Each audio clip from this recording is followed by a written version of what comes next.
Hello! So the reason I look so tired in this video is because I actually am. I've just been lying there having a nap which lasted 2 hours. It's just one of those weeks I've been absolutely gubbed. So I planned to get this video up last night, planning on doing Amber's diary on Sunday night, but it's been the busiest week ever, so I'm going to keep this part of it to a minimum and I'm not going to be in it much, and I'm just going to show you what I got up to this week and tell you all about it. This week I've been covering the breakfast show for Cassie, who is off to Vegas, very lucky.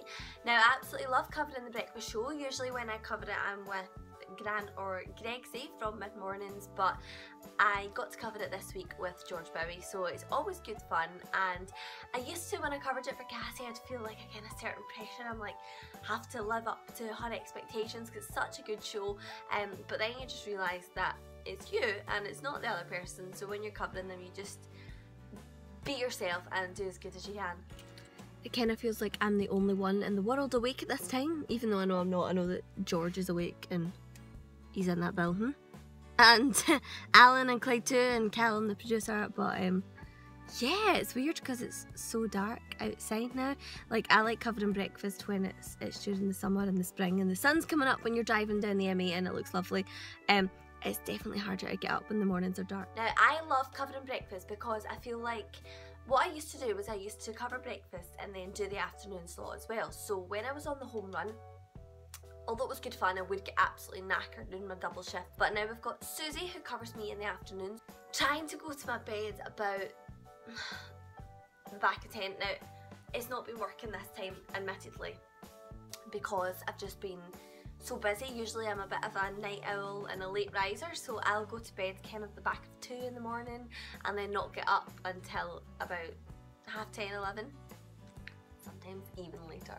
So while I've been on breakfast, that's obviously, it's quite hard to combat that and overcome it when you're so used to having that different sleeping pattern. What I like about being on afternoons is that I can have my breakfast and my lunch, sometimes it's the same meal, in the house before I go to work.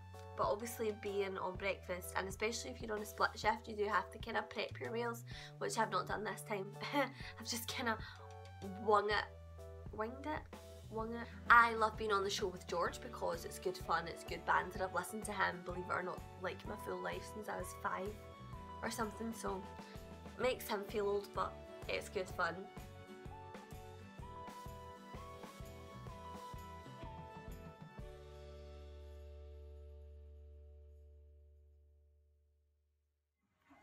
Can't live without these in the morning.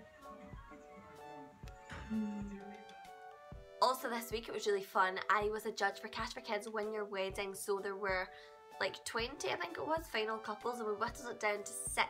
It was at Ingliston Country Club. It took a while. We had a wee thorough chat with every couple. Ingliston Country Club is down in Bishopton. It's beautiful.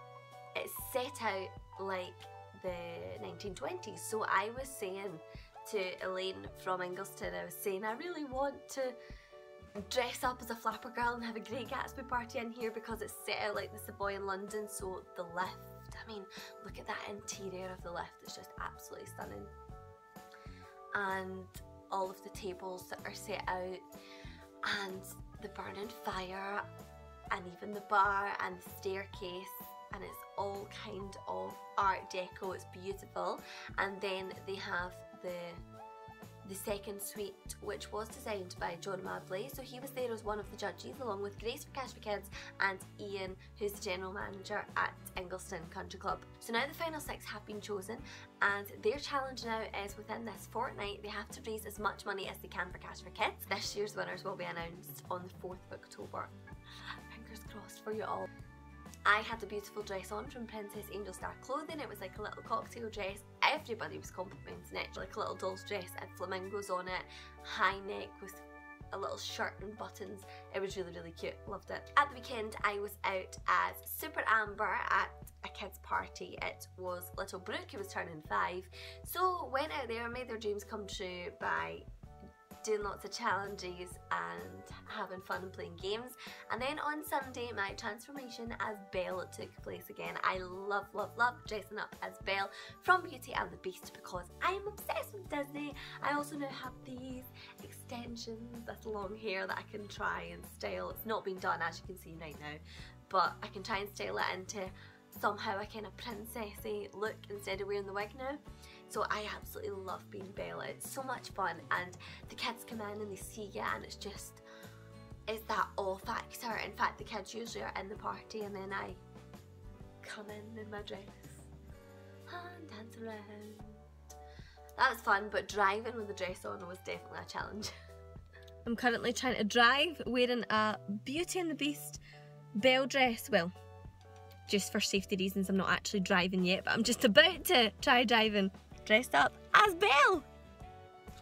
Before I go, I've got a wee story to tell you. Do not do this the first time you meet your boyfriend's parents, because I did. Met them for the first time for dinner. They've got a lovely caravan up at St Andrews, so we went there and we decided to go to a really nice restaurant called the Adamson. It's not one of these places, you know what I mean, that does a kind of 2 for £8 deal. No. To put it into perspective, my starter was 20 quid, it was mussels. The main meal was a £40 fillet steak, right, so we're down in like £8 cocktails, great, having a good night. The bill comes at the end. It's a hefty sum of money. What did I do? I'm in St Andrews, look in my bag, oh my god, I've left my purse in the glove compartment of my car in Glasgow, and the reason for that is because I was at McDonald's drive-thru that morning and thought, this purse is in my head, and rolling about the passenger seat and putting it in the glove compartment, shut it away, and I literally had no means of payment. So embarrassing. I'm whispering to him like, you're gonna have to pay, looking like a complete and utter sponge. Make sure if you do enjoy these videos, you subscribe to my channel. I've got a few videos that I'm going to be doing this week.